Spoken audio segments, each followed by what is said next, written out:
Hello and welcome to Gardening at 58 North. So in this video I'd like to give you an update on my garden here. So the main things I'm going to be focusing on this update will be the giant sunflowers, the bedding plants, and also I'm going to be planting out some new winter bedding as well. So it's a bit of a mix of a video, but just a general update in the front garden here. So I'll start off with the dahlia here. This dahlia is the one I did in the previous video. I'll put a link into the iCard now. And this one's done particularly well. This is the one that last year had more of a yellowy colour, though this year it seems to be a little bit more orange. It was a bit more like this kind of paler yellow, but a lot more orange coming through this year. It's been flowering really well. I've just been deadheading it.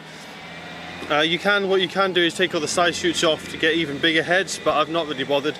I'm not so interested in having really big heads on my dahlia plants.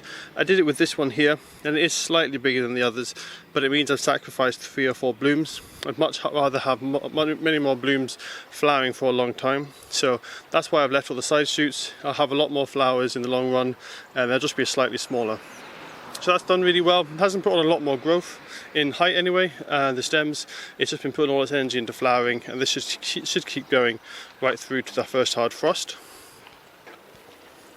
And then coming to the main part, there was a lot more giant sunflowers, but unfortunately we've had a lot of storms recently. I've tried to tie them up as best as I could, but I only had twine, and that twine unfortunately is quite thin, so a lot of it snapped in the wind. We've had 40-mile-an-hour winds on and off for 2 or 3 weeks now, and it's damaged heavily 2 of the sunflowers. So I'll show you now the one that's completely fallen over. So this one here was looking really good. This is my most branched ones. So the 3 biggest sunflowers are all the same variety, but for some reason they didn't grow anything like they were supposed to in the packet, and what's happened is they've all become really giant and multi-stem. They were supposed to be multi-stem but only about 6 foot tall, but the tallest one is now 3.5 meters. They've also been slightly different with their genetics, so this one here was particularly branched, so I really want to keep the genetics of this one because it was more like a shrub. It was branched even from the bottom. You can see this even from the bottom down here. There's a really solid stem, and that one was actually just as tall as the main stem.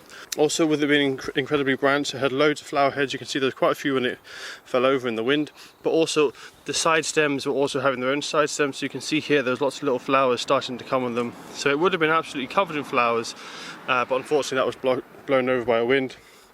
I had tied it on with several bits of twine onto the railings, onto the drain pipe, but in the end it actually just snapped off at the base. It was staked with a bamboo cane snapped at the base, and the whole stem died off.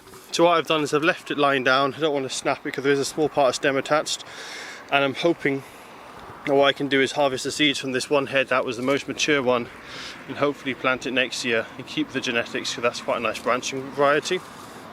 So the other ones on this side, the red ones have done well. They don't get too big, but they've just been flowering really well. So what I've been doing is deadheading them, and they've continued to flower. This is just over 2 meters tall.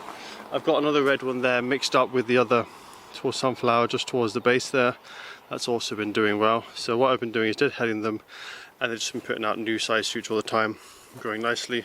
The titans that I had, I've seen in the previous update, these have all finished flowering, now just big seed heads, so I'll probably collect them, use this as bird feed for the garden birds. And there's plenty of giant seeds in there, so they've done quite well. Even though they didn't get very tall, they did get really giant heads. So the souffle plants here, they're starting to come to the end of their season now. They are flowering a little bit, but flowers are just about done. It's a little bit cool for them now. We also have the dahlias type of sunflower, which is it's a different species to the normal sunflower.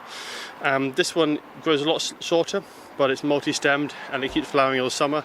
This one's been great. I might grow it again sometime. It grows to about 6 foot or 2 meters tall, and just had loads of side shoots constantly coming on them, always covered in small sunflowers, so that's a really nice variety. On this side, the biggest plant is this one here. It looks like lots of sunflowers, but it's actually only one plant, or to say 2 plants.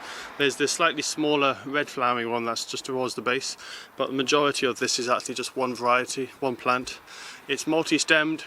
It was a bit similar to the one I just showed you, but the stems grew a lot taller and it didn't branch quite as much. It was branching more towards the top, less towards the base.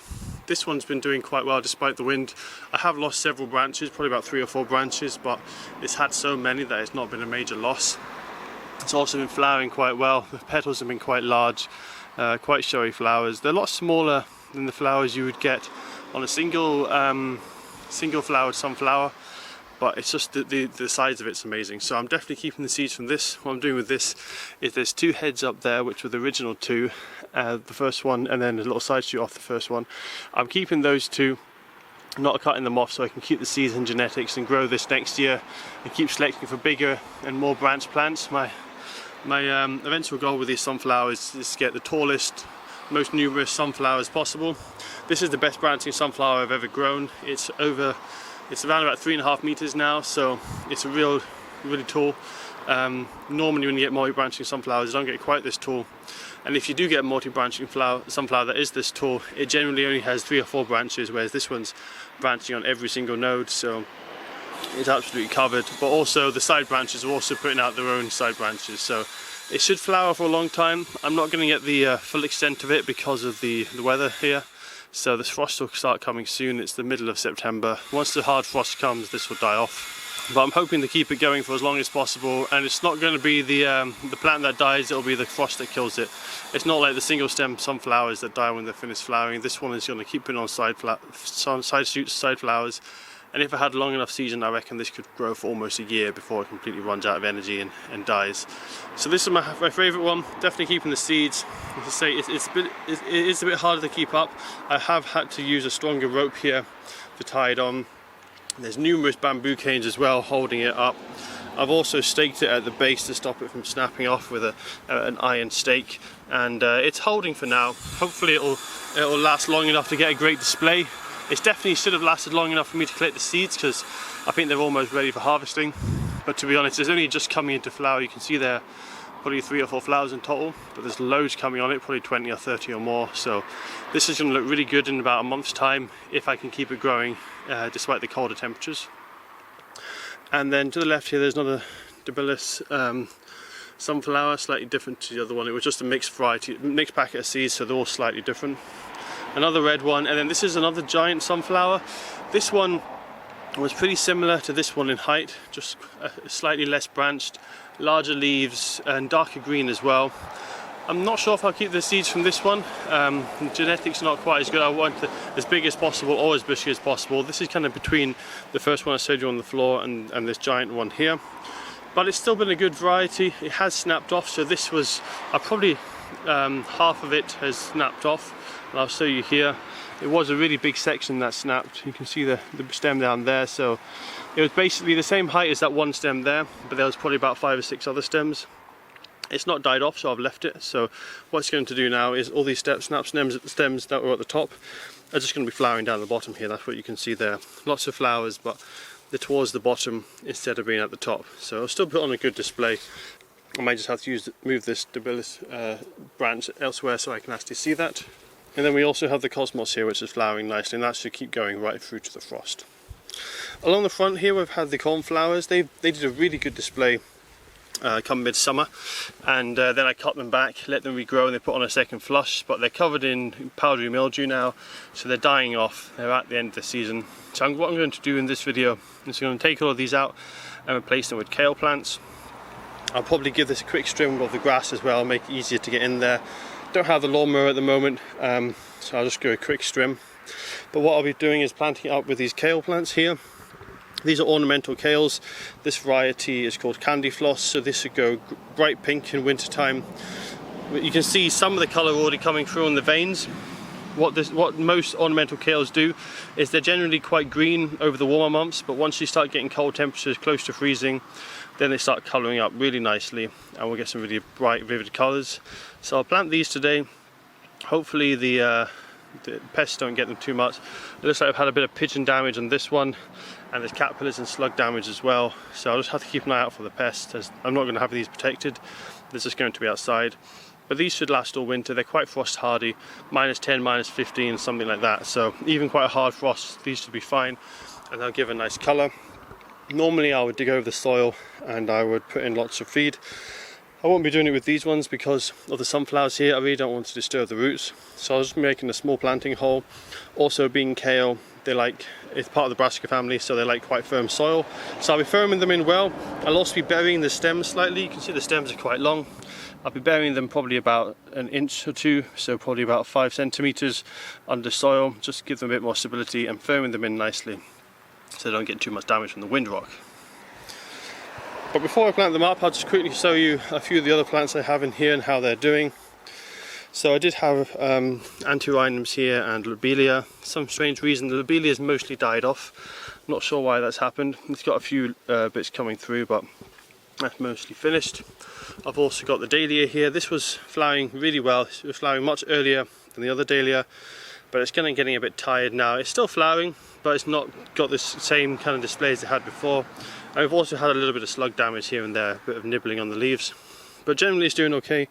That'll keep flowering slowly right through to the frosts, but I think with the cooler temperatures it's just starting to slow down a bit now. When it came to the other antirrhinums, they all died from antirrhinum rust, so I'll need to remove them. It looks like I won't be able to grow any antirrhinums in this garden for a few years because it's in the area. And then I did have a morning glory on the right and left of the railings here. The one on the right, I'd say in the previous video, outcompeted by this potato plant that snuck into the pot. I left it there just because with the coronavirus I wasn't sure what was happening with the food supplies, as there was a run in the shop, so I left that there, and I'll harvest that later this year. It's grown really big, so it'll be interesting to see how many potatoes are in there. Morning glory on the left here is still doing well. It's morning time, so they're open at the moment. You can see loads of old flowers here where they used to be. There's lots more flowers to come. This is going to slow down though. It isn't flowering as well as it used to because it's getting colder now, and as soon as we get the first frost, that will be finished. So coming along here, we also have a few more bedding plants. We've got my fuchsia here, which is doing really well. I'll try and get a lower down shot so you can see the flowers better. I think next year I'll give this more pride of place, give it a bit more space. It's looking really good. I'll give it a little bit of prune as well, and just get it somewhere a bit more open, because at the moment it's really hemmed in with the shoe fly plants over there. And at the back I've got my trailing geraniums. I had them in a previous update, so I'll put the link in for that now. These were originally going to go on the railings or the drain pipes, but my drain pipes are quite loosely attached to the wall, so I didn't want to risk it on the drain pipes. And then with the railings I decided to put the morning glory plants there instead, so there wasn't really any space for them. So they just ended up there on the windowsill, and they've done really well, grown a huge amount, and they've been trailing over the windowsill. They have actually both fallen off at separate times due to wind, also due to the weight of it trailing over the edge. So I've repositioned the stems now, and they're mostly on the windowsill as opposed to trailing over the edge of the windowsill. And down the bottom here, last couple of bedding plants I'd like to show you is the Nemesia here.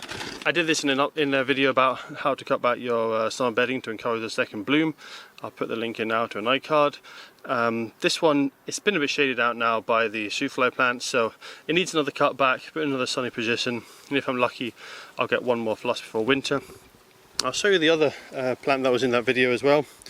It's this one here. This is filled with the alyssum on the sides there, and the viola as well. This was looking really poor in that last update video. I'll just give you a quick picture now, or clip, and show you what it looked like just about a month ago.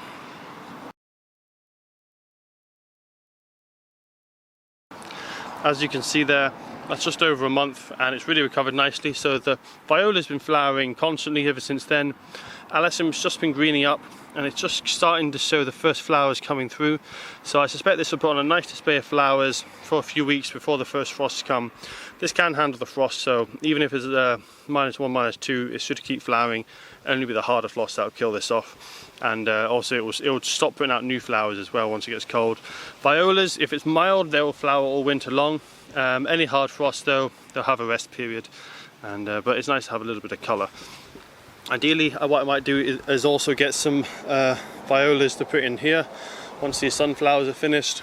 I'll see how it goes with these kale, see what space they've got, and I'll probably want to put in some more bedding plants at some point, just give a bit more colour over winter time.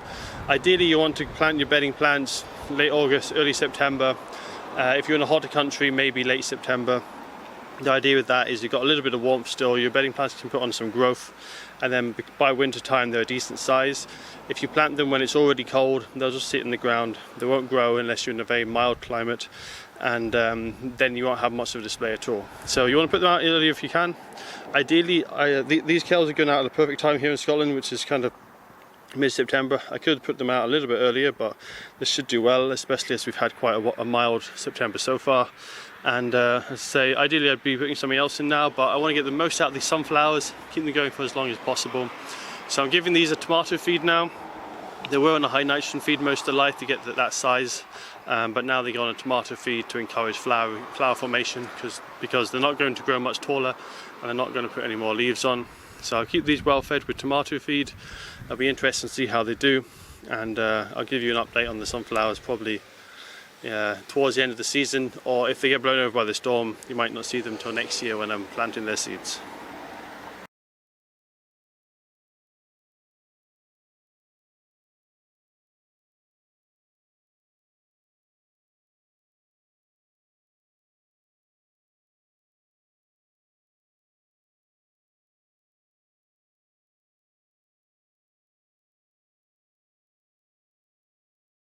So that's all but one of the kale plants now planted up.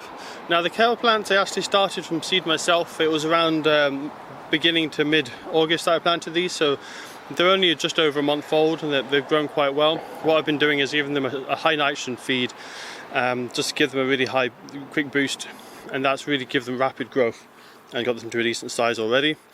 What I'll be doing is I'll also be watering these in with a general feed, just a nice balanced feed, just to make sure they're still growing well. The soil will be quite depleted of nutrients, so I need to give them something, especially with the sunflowers and the shoe fly plants. They're very hungry plants. You can see the amount of growth they put on. They've absorbed a huge amount of nutrients, and even with all the feed I put in the soil previously, that will all have been used up. So I'll be using the liquid feed, as these need to be watered in anyway. Also it works straight away. Granular feed is a bit slower to start working, and slow release feed doesn't really work well in colder temperatures, and as we're going into winter now I can't use a slow release feed as it won't really work much, especially in the colder temperatures, so that's why I'm going with liquid feed. Now I haven't planted this one yet, as this is in the exact spot where I sowed the soil previously. Now the soil generally has been a lot better all along here. In the corner on the right there it's particularly good, I think, because there's a lot of droppings from the pigeons, and that was always a slightly better bit of the soil, whereas this soil here was really bad. The only other thing I might do in the next few weeks will be taking out maybe some of the shoe fly plants. You can see some of these areas are a little bit crowded, especially towards the far corner. And the shoe fly plants are just about finished now. They do finish up when it gets cooler. They are a tropical plant, they don't like the cooler temperatures. You can still see we do have some nice flowers here and there, but they're just about finished flowering. There's not many flowers left, so I might take them out, free up the space a bit more, but I'll definitely keep the sunflowers as long as possible because they will keep flowering right until we get the first frosts. So I'll just give you a close-up now of the soil here, and I'll show you the difference between how it was previously and how it is now. Now I'll show you a quick clip of when I first did this bed. I first dug it over. You'll see how dry and sandy the soil was, and there was very little organic matter, and there wasn't any worms whatsoever, but there's been several worms and several insects. So you can see here we have a worm coming up.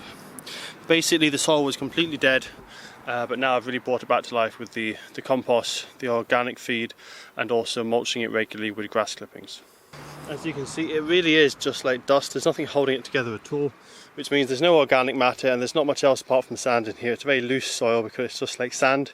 It was compact when I first started digging, but as soon as I loosened it, it's just turned to this horrible dust consistency. So as I scrape away the top layer, there's already lots of wood lice and other insects like that, and you can see a couple of small worms towards the surface. What I'll do now is I'll start digging in. You can see the soil is a much darker colour. It's not got that dusty texture to it. Still quite sandy though. There still needs a lot more organic matter, but much darker. There's a lot more organic matter in there at the moment, and you can see it's not quite as dry and dusty. Part of that is because we've had some more rain recently, but also because the extra organic matter in there. There doesn't seem to be any big worms in here in this particular patch of soil. You can see there's a smaller one there, but I have seen a few bigger worms as I was planting the other ones, and generally, as you can see, the soil is much more alive. Deeper down there you can see it's a bit drier, a bit more like the original kind of dusty soil. So I've improved the top section of the soil. Probably a lot of that was the grass clippings, the worms, and that would have been eating the grass clippings and helping to put in more organic matter. Deeper down you can still see it's still quite poor, but it's definitely not as bad as it was originally. So that's all for this update. We'll see how the season goes. If we do have a particularly warm and mild autumn, I might be able to give you guys an update on the sunflowers here if they're still going strong. But for now, that's all for this update. And as I say, If it's better weather later on, I could give you an update, but that'll probably be it for this summer season. And the next thing I'll probably be doing in this front garden will be doing the more major work, getting it ready for what my final design will be, because I'll be taking out a lot of this grass.